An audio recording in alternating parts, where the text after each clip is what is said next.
It was pretty great. We drove through the Badlands, took her to Yosemite. Oh, she was sightseeing, huh? Oh yeah. And She's a well-traveled pup. I took her off leash for one trail because there was no one there. Sure. It was empty. Sure. And so I got to train her without other distractions of animals. Sure. I mean, dogs at least. And she did well. She turned into adventure dog. There was a huge windstorm, and so like there were all these logs that we had to like climb over or under, and she was like jumping up and jumping down and having the best time. So Good. I mean, that's what we do this for. I mean, Yeah. obviously for I would never do that around in a more open populated. public. Yeah. And we'll talk about that as we progress in the program. Because I had another lady, she just wrapped up 12 classes. And she used to leave like at 5 o'clock in the morning to walk her dog because she was so reactive, like she couldn't walk anywhere. And now she like walks him all the time, and like now she's like having him off leash at the park and stuff.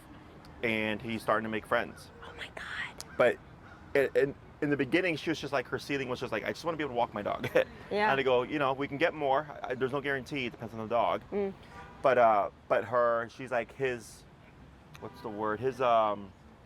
quality of life and her quality of life is now much better because she has the ability. And even stuff like that, like it doesn't matter that there weren't other people, like, but the fact that you could let her go off leash around, like, prey and all that stuff is good. She won't go too far from me anyways because she's scared. Like she, like I'd be like, okay, run now, run, and she'll like run as far as maybe that tree, Over there. Yeah, not the far one, but just a little bit closer. Yep. She'll run about that far, maybe the far one, and then she'll be like, okay, I'm coming back, Mom. Like she won't go off too far, but yeah, she had a great time, and she's like, go girl. She had a great time, and it was, God, I just wish I could do it, all over. I took her for a run today. Sure. Obviously kept her on, and was running like this and kept her in like a loose heel. Her problem is that if she sees a dog and it happens to take her by surprise, she'll lock in on it and then run right into me. Into you, sure. And so I fell over. I don't know if you could see the 2 scars on her nose that are new, but she ran into my legs when I was just walking her right after I got my cast off. Oh, wow. She tripped me. I fell right on my broken wrist again. Wow. And then because I like reacted for my hand, it went whoop. Oh, yeah. She ran up to a dog. The dog and her scuffled for like a second or two. I cranked it, zapped it, separated. Good. Told the guy, I was like, get my number. Here, I have pet insurance, like, let me know. And he was like, she's fine, like, about his own dog. I was like, do you want to look at your dog, sir? Sure. Like, she might be bleeding, you know?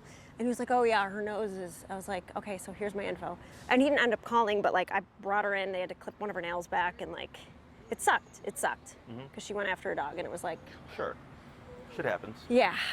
Yeah. The positive is that you had that, and then just how, as soon as you said, like, I had to just crank it and she just pulled out of it, is I've had clients where that happens and they try to intervene themselves and they get bit. Yeah. Right? I have a dog here just so you know. Oh, thank you. They get bit, or they're trying to pull the dogs off each other. Like someone, I gotta remember who it was because I want to make a quote of it, like a video clip. She said that, I think it was a Great Dane had attacked a dachshund, like at the park. And I was telling him about breaking dog fights up, how we don't pull them off of each other. Yeah. Because they'll usually they'll rip muscle tissue. And she's like, yeah, they pulled a Great Dane off and it ripped off the dog's back. Yeah. That's so sad. Yeah. And I was, because people ask like, what do I do if there were to be a fight? I go, if I have remote, but if I see it coming, I was like, I'll just kick the dog back because people don't I look like, because I've done this, I look like the bad guy. But I'm like, do you not know how this could turn out? No, someone had to kick her once when I first got her. Sure. Before I knew she was reactive. Sure. She ran. I had her off leash in a park. This is way early on. I should not have done this. I was being a stupid new dog owner. But like she ran up to a dog, and I was like, no, and I was like, I was like sprinting. I was like, she's not friendly, and the guy just went boonk to her, and I was, thank God he did, because then I was able to grab her. Sure. Yeah, I mean, because It's otherwise terrifying. it's a dog fight, and then there's punctures, sutures, drains, stitches, right, all that other stuff. Yeah. So and I always tell people, like, don't pull dogs apart because you'll either get bit or two, you'll make it worse. So, you know, with that, you're at least able to pull her away safely Yeah. and quickly. That because I happened actually to a client here at Oz, because a lot of dogs come here to off leash to play, and her dog's not aggressive. But what happened was she was playing fetch, and then her dog and some other dog came in for the ball at the same time, and it triggered a dog fight. So she had the 127 and continuous, but within, she said, not even half a second, her dog 180 out of there. Good. And she was like, she felt bad because her dog was yipping. And I was like, no, that was the safest bet because it's just a contraction. Yeah. She yips too if I have to. Yeah. I was like, it's just a contraction. I was like, if you would have jumped in, you could have gotten bit. Your dog could have gotten bit. Other dog could have gotten bit. It could have been like this and that. Horrible. I was like, your safest bet is actually the remote collar. You know, pending you've done all the conditioning and stuff. So Yeah. good. Not good that it happened, but good that you were able to use your remote. Yeah. Okay. Yeah. So when it comes to the residual reactivity, we have reactivity still within about a 15 to 20 foot threshold. And you said, like, so if you're walking and there's like a dog that just comes out the corner, like at the end of a block, you'll see something. Like, is that what you meant? Yeah. So regardless, like, you'll see. Depending on depending on the dog, depending on if the dog's looking at her or not, she'll either glance and she'll know, like, don't do it, and she'll autocorrect, or she might see it and go into hunter mode, in which case I'll tap. Yep. Or if I can tell that she is more surprised and startled, I bump it and then I tap it, because it's just, I immediately want to nip it in the bud, or else sometimes a 40 won't cut it. Okay. Depending on how reactive she is. Sure.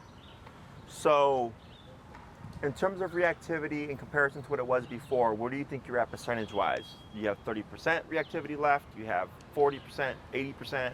So left on walk specifically, or any environment? Just in general. 50. 50. Yeah. So what I would do is when it comes to just like obedience, like let's say leash walking, like if you say heel, do you find yourself having to correct her regularly for heel, or do you feel like you walk with her and she's great, now it's just a reactivity? Yeah, I feel like she's pretty great now. She might occasionally all of a sudden be like, smell.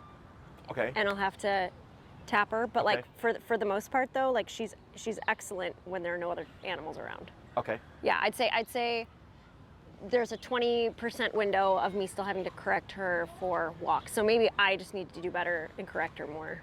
Yeah, so it could be a couple of things. So I just had a client, same issue, is he had a reactive dog, and his dog was doing really good, but then he had a bad experience. I think he did something incorrectly, so his dog was yelping. So then it deterred him from using the remote as much, right? So when we were reviewing his stuff, because they had their 11th class, I was like, your dog's really good. I'm like, the last little bit that you need is just, you need to remote more. And he was like, yeah, I was afraid to, because I was remoting a lot in the beginning, and then this happened, so then I decided not to remote as much. And I was like, but that's where you're falling short, okay? So that obedience stuff, same thing, you want to be super black and white about like correcting it. You said you have it at 40, it sounds like, for the obedience? Yeah. For obedience, how high do you feel like you've had to go where then she's like spot on? I'd say it's lack of consistency than level on Okay. my end. Okay. Because sometimes I let her get away with shit, so then that's my fault. Like what? Like if she needs to go, if she all of a sudden beelines it to smell something, Uh-huh. I might be like, oh, okay. Oh yeah, yeah, for sure. Yeah, don't do that. No, I know, I Well, know. so because, logically for her, she's like, well, if I can just dip from you to like go sniff this flower, then why can't I be reactive? Right. Because for you, you're like, well, one is bad, right? Yeah. One is being aggressive. Right. And the other one is like, she's just going to sniff and be a dog. That's your logic, and I understand your logic. But she doesn't. Yeah. She's just going, well, if I can do this, I knew you were gonna say that. why can't I do that? Yeah. All right. So Okay. I don't care if she sniffs. I just care that she sniffs on my terms. Right. Right. When I give her permission to. So that this way I don't have to deal with the reactivity. So potentially, and I don't think this is the case here. I think you're gonna have to do a different approach. Potentially, you tighten up on the strictness of your heel and not giving her any gray area. It resolves more reactivity. Cool. Cool. Okay? Okay. Now, the reason I say I don't think that's the actual problem is because you said you have to crank it to max power sometimes. Okay? So what I would do is every time she becomes reactive, you're at max power. Already, off the bat. So what I would do Cool. is you go on your walk, you're already at 127. Okay. Start your walk. Even for the obedience. Let's say you walk and she just goes, flower, you keep walking 127, she's gonna go, oh my God. And she's gonna run to you, right? Yeah. But what's gonna happen now is you've put a very harsh consequence for a very small behavior. Yes. That's what makes the dog paranoid. Uh-huh. Does that make sense? Yes. So like, this happened a few years ago. I think I was in college, like probably like 10 years ago. Did you hear about that college kid that went to China and he stole communist propaganda? Oh God, what an idiot. Do you know what his punishment was? What? He got lifetime of workers camp. Yeah, lifetime workers camp. Prison, workers prison, whatever it is. It was a big thing, right? And I mean, it's fucked up, right? Yeah. Such a harsh consequence for such a small, mundane thing, right? That if you go there knowing that, you're like on edge of like, I don't want to fuck up here. Yeah. Because I don't want a severe consequence like that, right? Right. So same thing for dogs is it's like, okay, like we've been doing this for months now, right? We're doing this for months now. We should be like maybe 2% reactivity. Okay. Okay. Okay. So you're at 127, heel, you're walking, she goes to like sniff something, tap, and you just keep walking like nothing happened. Yep. She's gonna throw a spiel, you just keep walking like nothing happened. You don't keep tapping her. You just let her resolve it, okay? Because Okay. she's got to get that out of her system. Okay. Now she's gonna be on the walk going, holy crap. Okay, right? Yeah, yeah. And then we see how does that impact her. Potentially, all the residual stuff, you're like, oh yeah, Jesse, I did 127 for like what you said. And then we passed by 5 scenarios where dogs were just like this. She didn't do a thing because you were already in her head from before. Yeah. Okay. Now, should she still blow up? Now we're not giving her a gap because you were correct earlier. You said, yeah, she like as soon as she blows up, I just start jacking it and I tap it. Then once I'm there, is you have a delay because you have to turn up, right? Right. So you have like a split second to a 2-second delay. Yep. That can be enough for a dog. To think, oh, this behavior's okay, I get to keep this doing is worthwhile. it. Okay. Okay. Okay. So then if she starts to go and you're already at 127, you're not giving that 2-second delay. Yep. Now she's like, oh crap, this is immediate now. Yep. And she's going to now think otherwise. Yep. Okay. Now you're not running the button like crazy. You know, you're there, she blows up right away, tap. You're already at 127, no argument. She backs down, she might throw a fit. You might have to do some of the de-escalation stuff. Right, where she did that maybe once or twice between our last session and now with the paw on the leash of Sure. like stop. Yeah. So then I would pull up on the prong and just keep going up until she resolves it. I probably wouldn't tap at 127. You can see. Yeah. You can try. It's not that it's bad, but I would just see if I can get her to just resolve it by itself. With the prong collar. Yeah. And Cool. then she settles, right? And I go, okay, cool, I got you once. And then we see that same scenario again. Nothing. Yeah. And again, nothing, right? And then again, she tries to blow up. Boom, 127. She goes, crap, that didn't work this time either. Okay. I've had to do this for a few cases. It's always like the last resort. That's why we take time, we do all the other stuff, and then we see what does that stuff fix. So we're at 50-50 now. Yep. Okay, so then that's my suggestion. Great. And then what you should find is from now until, do I see you next week? Or are you on a... I think I'm back again. I think I have like 3 more set up at Okay. least. And then I know that I have more sessions left than that. Correct. As well. Correct. But I know that I at least have the next 3 set up. Gotcha. So the next time I see you, I'll be like, how'd it go? And Yeah. then we just see what's going on from there. Cool. Okay. But that's what I would do. Okay. It's just 127, and any tiny thing, I just remote her. If it's a heel related thing, you just keep moving, you ignore her. If it's a behavioral related thing, you may need to take a moment to de-escalate her. Yep. Let her resolve it, and then process, and then see how that impacts her. Okay. So like for this coming week, if you can, like drill, like just going out there, putting yourself out there. It's gonna suck for a bit, okay? And Should then, we do that now instead of that then? Probably, or what do you think? I mean, we're gonna see dogs, but at this time, probably not a whole lot. And we have to be mindful because sometimes people take off their dogs off leash here. Yep.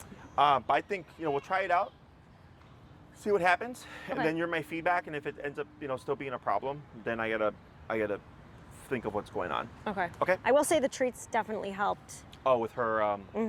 With like, you know, if you do it right, you get one. If you do it wrong, you get corrected and you don't get one. Correct. Yeah. You can still do that. Cool. It's just now you're doing 127. Yeah. You know. Great. And then when we do stuff like that, I always do pair it with high value stuff.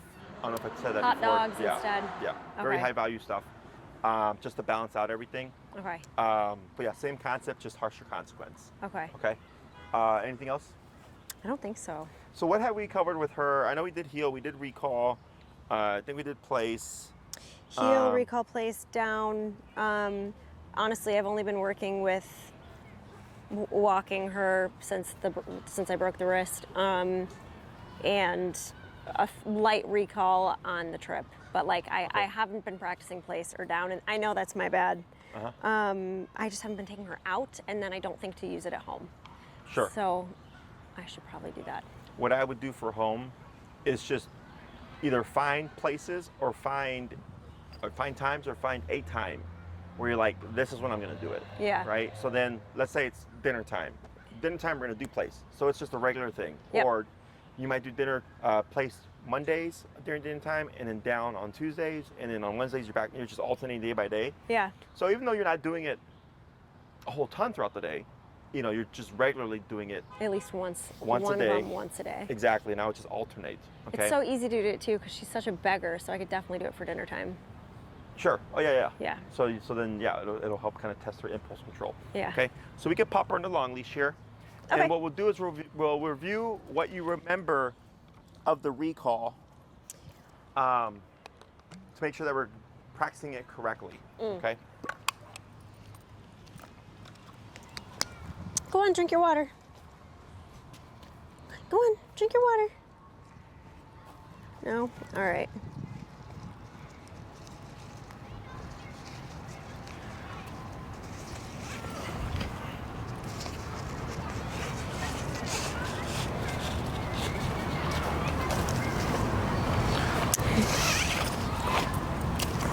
Like sailor knot tied this and then threw it in a drawer and I forgot about it. okay, yeah, I forgot how to do it.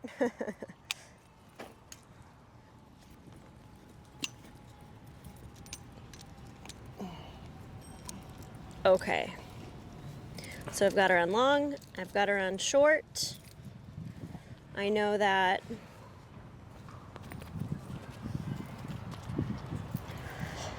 I let go of the short, that I let her go smell or chase after squirrels or bunnies or whatever, and then I say, Nala, come, tap. Correct. And she usually comes when I do that. Okay. I haven't done it with this Okay. since we were in person Okay. because I was out in the middle of nowhere and I was Sure. doing it without a leash. Without the leash. Okay. Yeah, because sure. we were like, there was no one around. Sure. In like the middle of Utah. Okay. So I'll hold your short leash here Thank to you. keep Nala. Okay. And then I'm gonna have you just do some recalls. Sure. Again, just to see what you remember, Okay. and then we'll take it from there. Okay. Okay. Do you want what level do you want me at for this? What are you at? 40? We can keep it at 40. 40? Yeah. Okay. Because this is a training session as opposed to a walk, Right. where we're anticipating we might see, you know, the reactivity and stuff. Should I still guide her with this, with the pull, like last time? We'll do a couple of calls or recalls and then see how she handles it, and we'll Okay. make adjustments if needed. Okay. Okay. Nala, come. Okay.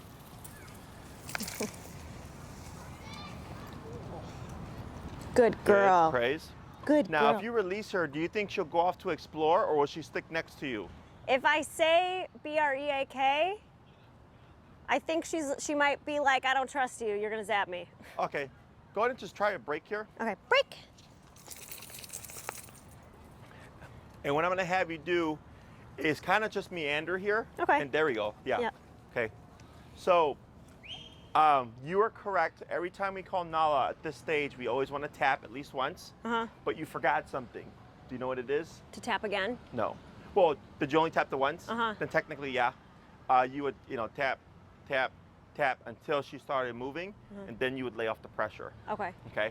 What else? The pressure of tapping. Correct. Yeah. I moved. I didn't stay still. No, Damn it. the other way. You stayed still, you didn't move. Oh, I'm supposed to back up when I do it. Yeah, you're supposed to Shit. back away, right? Yeah, see, yeah, I'm you so called rusty. her, Okay. I saw the tap. She came to you, but we didn't have that movement. Yeah. Okay? So that movement is super important because that tells Nala, hey, get over here. Okay? Got it. So it gives her something to target, and it's something that you would do forever. Okay. Every time you call Nala, tap, back up, Back so they up. either come towards you. Is a permanent thing. Like my dogs, been off leash trained 8-9 years or so. Yeah. Every time I call them, you'll still see me do at least 3 steps back to Cue them. give them something to target, and also just like let them know, like, yeah, you're supposed to come this way. Great. Okay. Great. So what we're gonna try here is when you were working with her on the road trip, when you would release her, would she actually go off and like venture away from you, or were you finding like she was still kind of hovering? Only by 40 feet, 40 feet? Okay. maybe 50. Okay. So here in the city, if you're gonna practice recall, you're gonna need your long line, right? Yeah. Is to incentivize her to explore, you would tell her break, you'd be at the end of your 30 feet, and then like I walk past things like trees, bushes, goose poop, because sometimes dogs like to eat goose poop. I'm doing anything to help incentivize the dog to leave me. Yeah. Okay, so right now I'm gonna have you tell her break again, Okay. and just kind of wander, Okay. so that you can help her start developing the comfort of like, yes, you can explore, Okay. and not be paranoid that you're getting a consequence for leaving me. It's just that when I call you, you need to return. Got it. Okay. So just meander, break. And when you move, what I do is I reverse from the dog, and I just like don't make sense. Don't what? Don't make sense, like with your movement. Oh, Because okay. if you walk straight forward, She's she's just gonna think heel. Got it. Yeah, like that. And she's gonna walk. Yep. And then she's gonna follow you. So like if you walk by this tree here, Yeah. Break. Go on. Break. There we go.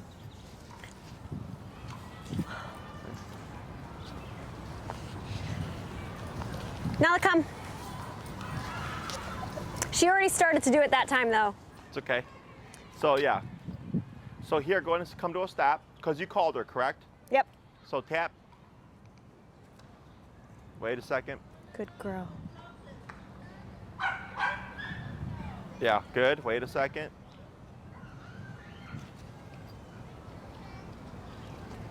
Good. Good. Now here, when you release her and kind of come over this way to explore. Okay. Break.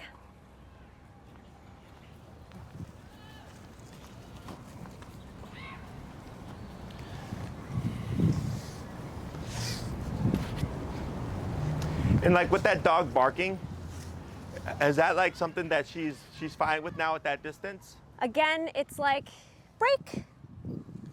I'm like, go.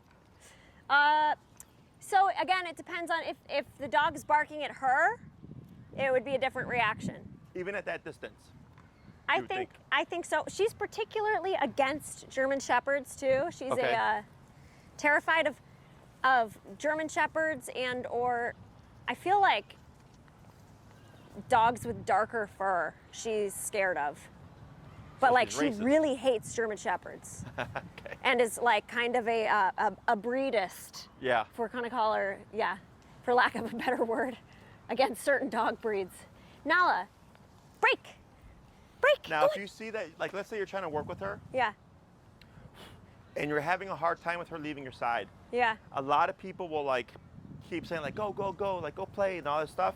The more energy you put into them, the more likely they are to glue to you. so it's better to just ignore them, kind Just, of. yeah, cue break, and then instead you just like walk and like come by trees and stuff to see if at some point she's gonna get interested in sniffing something, or if like, you know, there's a squirrel to catch her attention.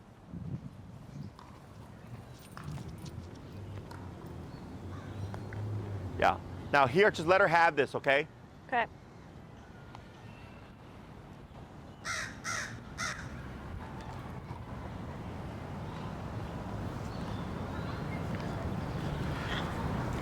Nala, come.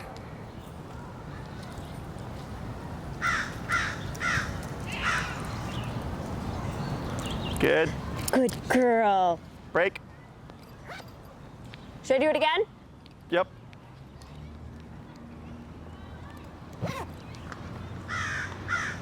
Okay, break.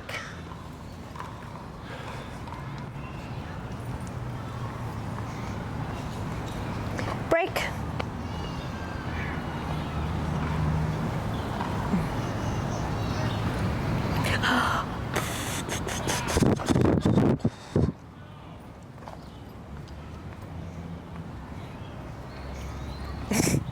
Try walking back in that area again. It looked like something had her attention there. All right.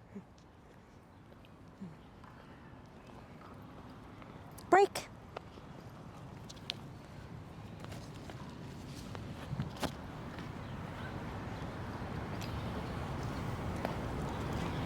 Right, good.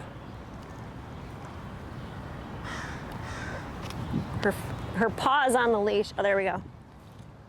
Good. Now here, just come around this way towards me. No remote, just come over this way.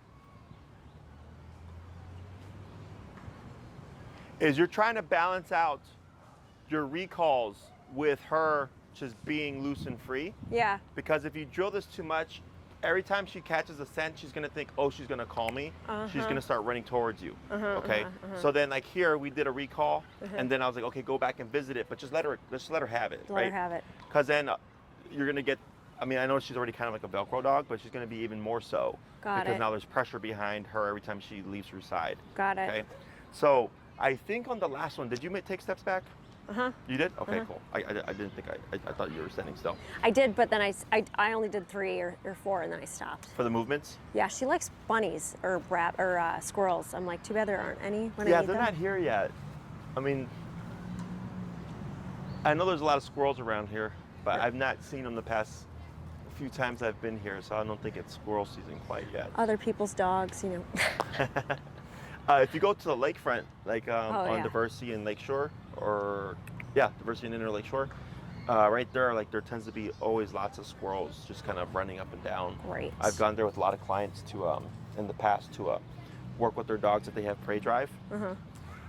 So far, from what I've seen with her, at least from the distance that we're at, her interest in other dogs very minimal. But then she'll look at me and go and make that noise, like. And Give a she's. tap here. Ooh, you're at 40. Yeah. So like even that grumbling, because you know, like you would Correct relate it. it to like a level of reactivity, right? Yes. Yeah. You would correct that. Got it. Okay. Okay. Because it's kind of like a kid. Yep. You know, like Whining. Exactly. If I growing up, if there was even a little bit, my mom was like, cut that out, right? Yeah. So same thing Quit here. your crying, or I'll give you something to cry about. Exactly. With the arm squeeze. Yes. In the grocery store. Yes. Yeah. Same thing here. Okay. Okay. It's because it's better, right? And we tend to bypass that stuff because we're like, oh, but she's not lunging and barking, right? But it's still a level of, especially we're like, yeah, well, she'll do stuff like that. So you're recognizing, yeah, this is her voicing her displeasure or her not liking a dog being 30 feet away, but it's 30 feet away. Right. You know, I can understand if the dog is here or like, you know, much more closer and like lunging and barking at her, but really 30 feet away should not be a problem. Right. So then I just correct that as well. Got it. Because if she's able to get to that 1 to 2 behavior, she's going to keep potentially going to higher levels. Yep. Okay. So they're all stepping stones. exactly. To the And every worst. dog is different. In your case, I would be more black and white and just more strict Okay. on. So like, would you have to remote at 127 for that? I don't think so. I would see what 127 does for all the other stuff we talked about. Okay. Okay. But like, let's say she whined and you're at 127, I personally, like, I wouldn't worry about going down lower. I was just like, well, this is where we're at. Yeah. And I would just correct. Okay. Because remember, that harsh consequence for even the tiniest infraction Well, or lower level behavior to just get in her head and then see what happens. Yeah. Okay. Now, if you, let's say you do that and you feel like it propels her into greater reactivity, you would, tap. Wait a sec. she's at Good. 82. Yep. Wait a sec. The first one was 40. The second was 82. There. Tap. Whoop. Wait a sec. I should have done that quicker. It's okay. That was for looking back. Yep. There we go. Now she doesn't want to look over towards that dog. You see that? Yep. I thought that dog was coming running up. That's why I was like, oh, He shit. did one of these, Mm-hmm. and that's when she gets reactive, is when another dog gives her attention. Sure. If obviously those other dogs ignore her, Mm-hmm. she's like, and then we'll just like ignore them back. Sure. But it's because that one did. Gave some kind of energy. Sure. And that's a pretty big distance. Like that lady was at least 60 feet away. Yeah. It's a pretty big gap. Yeah. So that's where if we have a dog that's that alert, you're definitely going to be up there in the range. Yeah. Most dogs, have we talked about the spaces, the bubbles? Yes, but I don't remember what facts you're about to drop. So we have 4 bubbles. Okay. We have intimate space, personal space, community space, public space. Okay, no, I definitely didn't hear this part. I Okay. just remember speaking distance, not bubble Yeah. names. So intimate space is 2 to 3 feet of you, Uh-huh. right? This is loved ones, partners, or dogs that Right. we allow into this space. Personal space would be this, 3 feet to 8 feet. Community space is 8 to about 20 to 30 feet. Okay. And anything beyond that would be considered public space. Okay. So dogs tend to trigger or care about things within a 20 to 30 foot bubble.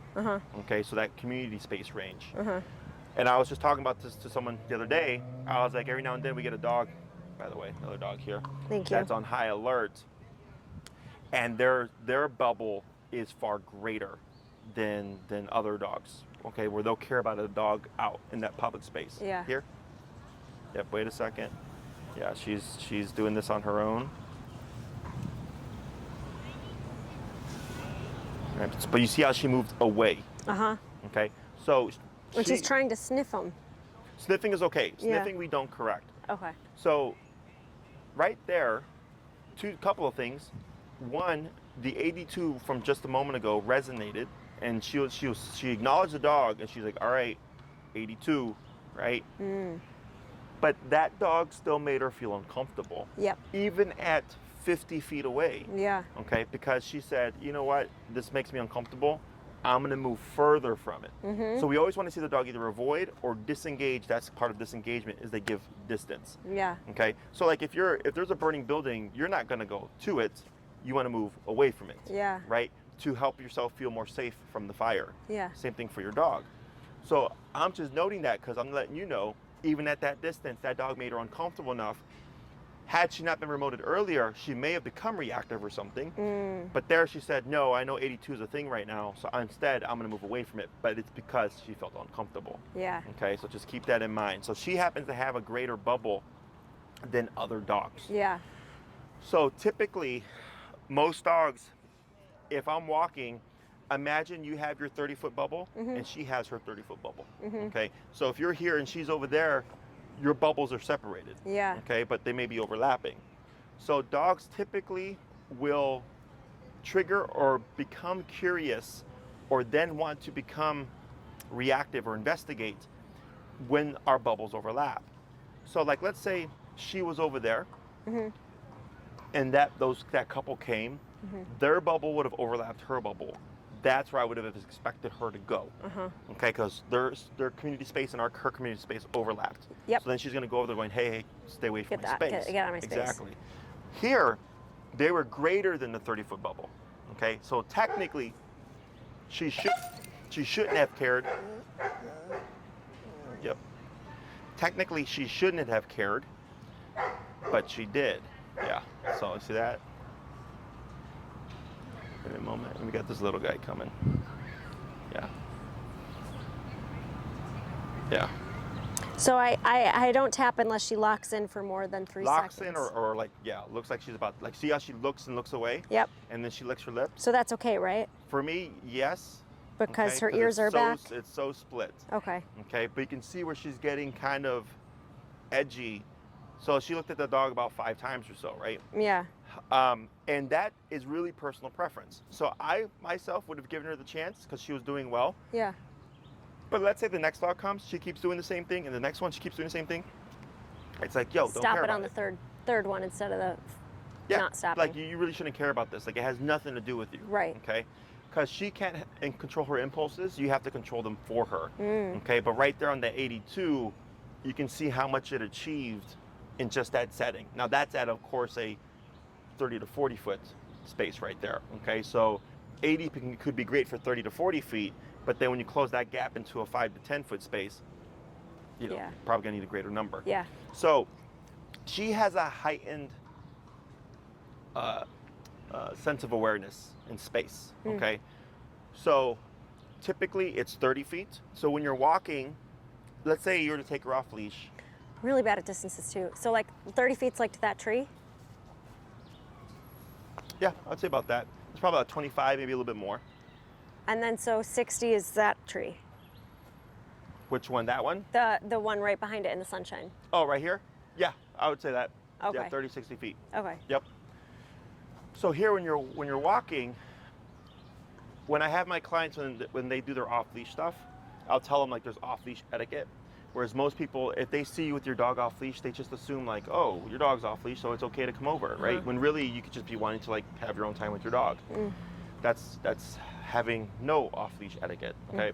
So if I'm walking with my dogs and they're running around, peeing and pooping and sniffing and being dogs, if this were to be populated by a bunch of like people having picnics, if I were to walk through with my dogs on a loose heel, they would run up to everybody, right? Because that's the space that they're in. Right, and they're those like people food.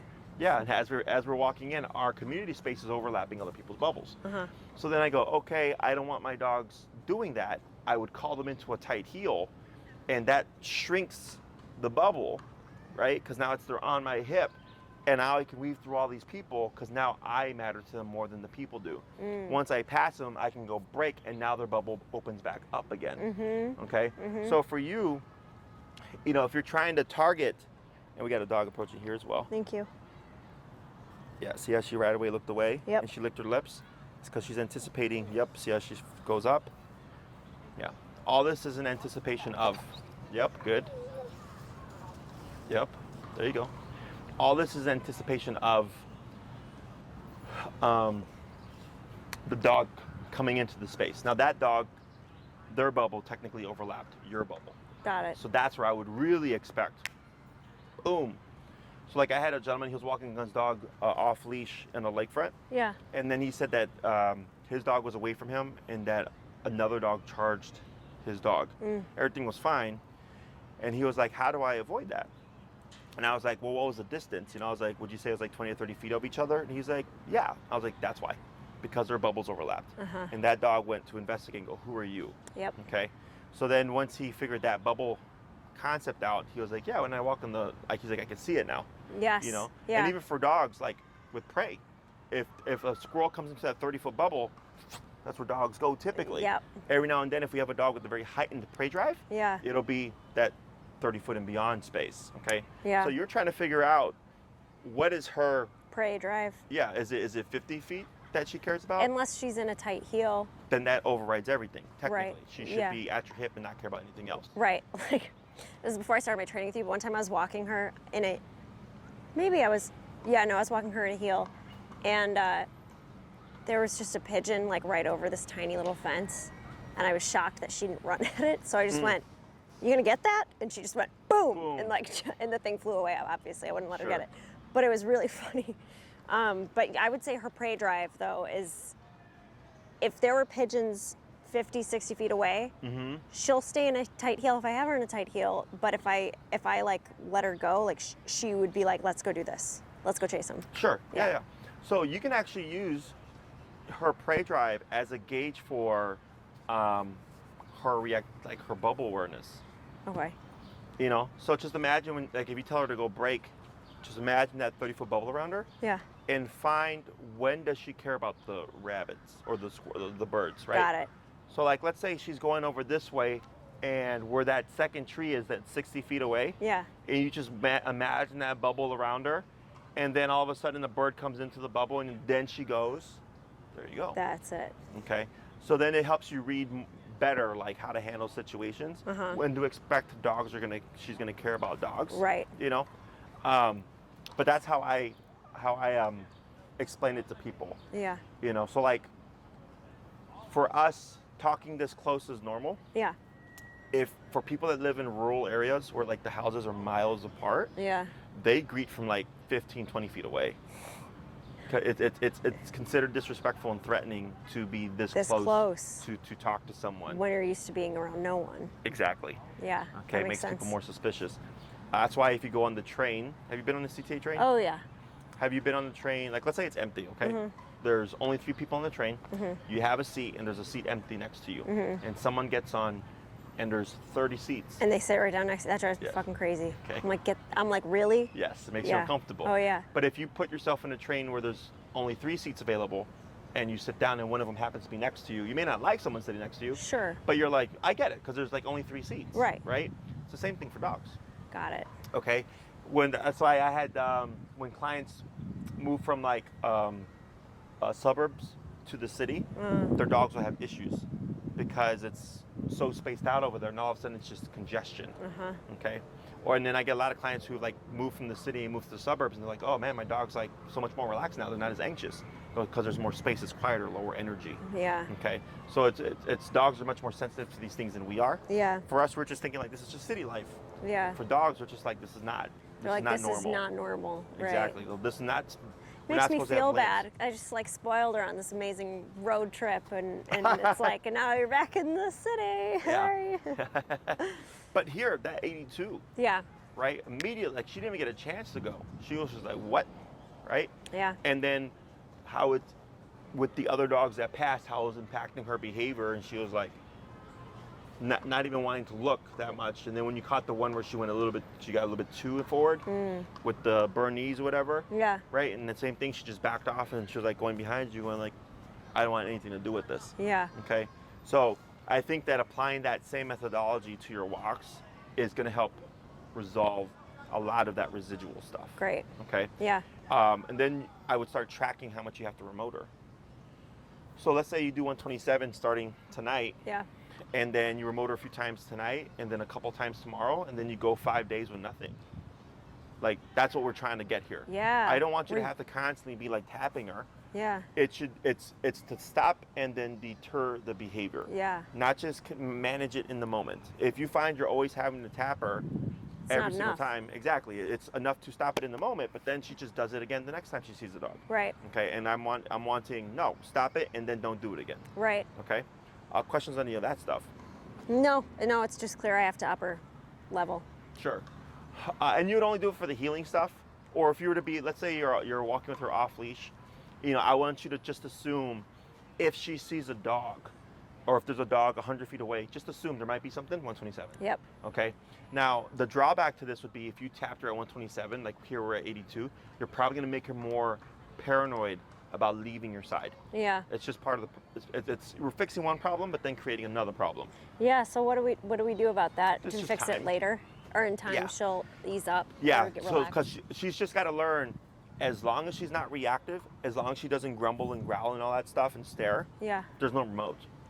That's all she has to learn. Yeah. Right. But in the beginning, she's going to think, is it because I'm too far away from you? Is it because I'm not at your heel? Right. Yeah. That's why if you were to tap her at 127 and she were to run to you, I would not praise her. Because if you praise her, she's going to think she got tapped at 127 for coming to you, or not coming to you. Okay, she's going to think obedience. Right. So by ignoring her, she takes the hit, comes back like, okay, I came back.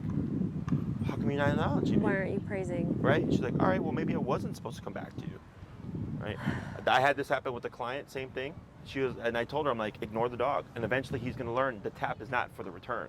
The tap is for stop eating goose poop. Right. Right. And then she's like, you're exactly right. I stopped praising them, and all of a sudden I tap them. So like my pit and my chihuahua, if I'm walking with them and they're eating goose poop, I'll tap them. Yeah. They'll stop eating the goose poop, but they'll continue Walking. running around and exploring. Yeah. They don't run to me. Right. But it's because I tapped them, and in the beginning they'd run to me like, hey, what do we do? And I ignored them. They're like, okay, well, I guess it has nothing to do with us. Yeah. Yeah. It yeah. must be you just didn't want me to eat the goose poop that was over there. Right. Okay? So it's for corrective, tap and ignore. For behavioral, tap, and then upon getting the result you want, praise. Wait, say that again? So for corrective, tap and ignore. Mm-hmm. For behavioral, I guess anticipation behavioral, if she does it, praise her. If she does it on her own, praise her. But then if I have to correct her, Right, nothing. We no, got a dog I right here, ignore just so you again. know. Thank you. With the squirrel too. Yeah, smart move. Yeah, so you see how she sits up, right? So that's the discomfort. You're doing good. Oh wait, I'm supposed to ignore you. God damn it. It's all right. But you see that shift in her behavior? Is it okay to look at her? Because that's our thing, is our go-to is that like, should I stop doing that? Because that's something that I do. Like anytime she's like something's nearby, like the train, if we don't lock eyes with each other and the brown line is like zooming by, I feel like she would go for it. But so should I just ignore her and just tap if she goes for it then? So the reason why I ignore is if you tap her and then you go into like eye contact with each other, it makes it too strict. And the thing is, I don't care what she does. I just don't want her to be reactive. Okay. So a lot of trainers do the whole look at me thing, right? Yeah. And it doesn't work. Yeah. I'm like, because you're trying to get your dog to do one thing out of 30 different options. Yeah. Why not give your dog 29 different options and say, don't do one thing, Right. right? Which is don't lunge, don't bark, don't growl. Right. So I don't know if you noticed, but like she's always looking at me now. So I Yes, guess I and need to ignore. Right? Shit! Tap, tap, tap, tap, tap. God damn it. Tap, I tap, had tap, it wrapped tap. around my hand, It's thank okay. God. Tap, tap, tap. Sorry. Come here. Tap, tap, tap. Jesus Christ. That was my bad wrist. Fuck. Oh, that'll be swollen. Oh well. Shit. Did you hear me? Shit! It's okay. Sorry. So, did you see what my reaction was? Tap, tap, tap, tap. And what else? You ran I ran in, but didn't. and I said, hey, and I stomped and clapped, right? And the dog went, Yeah. right? Yeah, Because yeah, her yeah. reaction was delayed. Yeah. Because she didn't see it coming. I didn't see it coming. Yeah. So, Jesus Christ. because I was looking at the squirrel, and then the squirrel took off, and the dog went, duh. Yeah. Jesus. So, I'm so glad I pulled up on this sooner when I saw. that's why when you did, I said, good move. Yeah. right? Jesus and Christ. feel free to reel it in more. Yeah. Jesus. You're gonna have the adrenaline for the rest of the day. For real, and my finger fucking hurts. Oh well, it'll be fine. Welcome to a day in dog training. Thank you. Yeah. But you know what? This is where. That's why I love being outside, though. Is like this is where it's like real shit, the real world scenarios. So Sorry, kids. for you, okay, the tough part is there. I understand because you got caught off guard, right? And that's why I kept looking that way. Is my instinct always is to confront. The dog. Yes, because yes, she might charge. So like, let's say I wasn't here, right? And you got caught off guard and you see a dog booking it, and she can get X distance, right? We Yeah. tend to want to do this. Yeah. That's gonna make the dog charge more. Okay. So instead, You step in and you're addressing tapping her, and you're saying like, hey. no. Yeah, Right? yeah. And I did that like, before to another little dog. oh, okay. Tried to approach us in California, Mhm.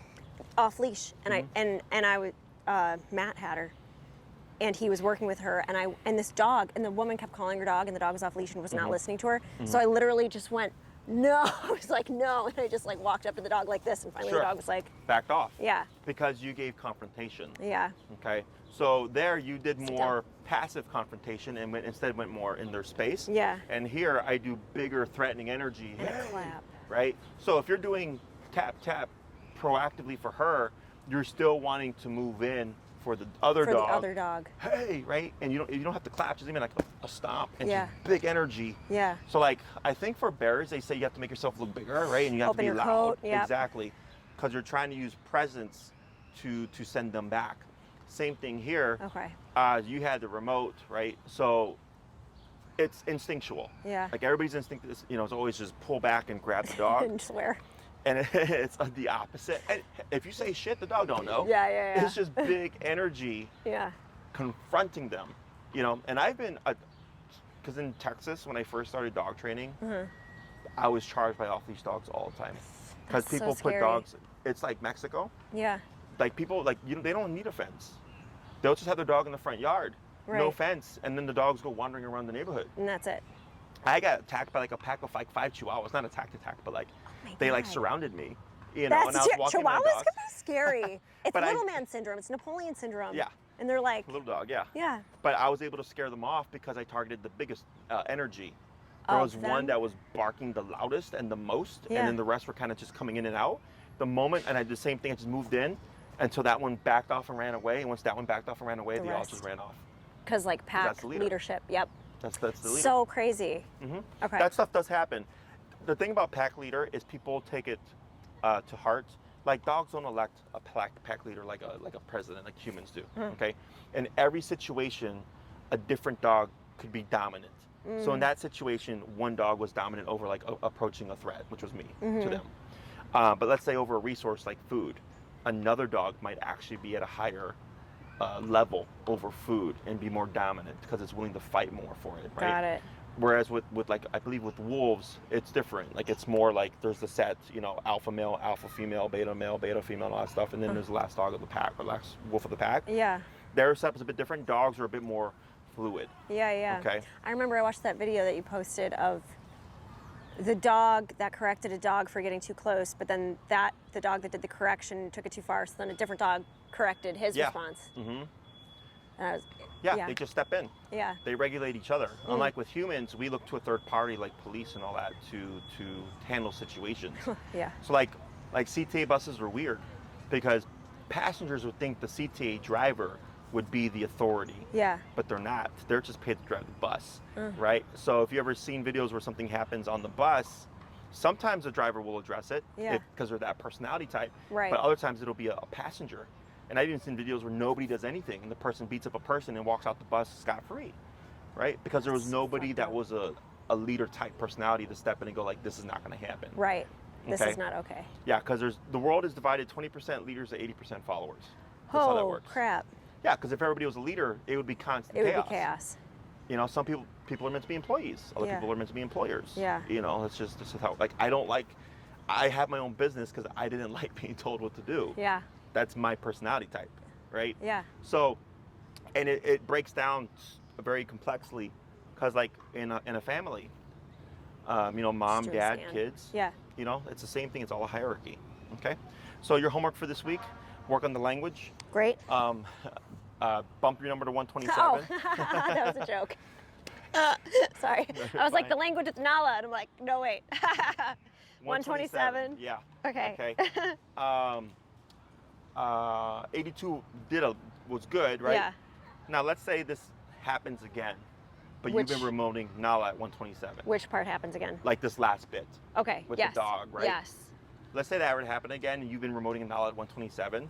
Ideally, the way I would hope that would pan out is she's going to be like, nope, I want no part of this. But you'd be stepping in and it's like, I don't even worry about my dog because she's not going to do anything. Right. But I'm going to scare this dog away. Got it. Okay, that's the type of point that you want to get to.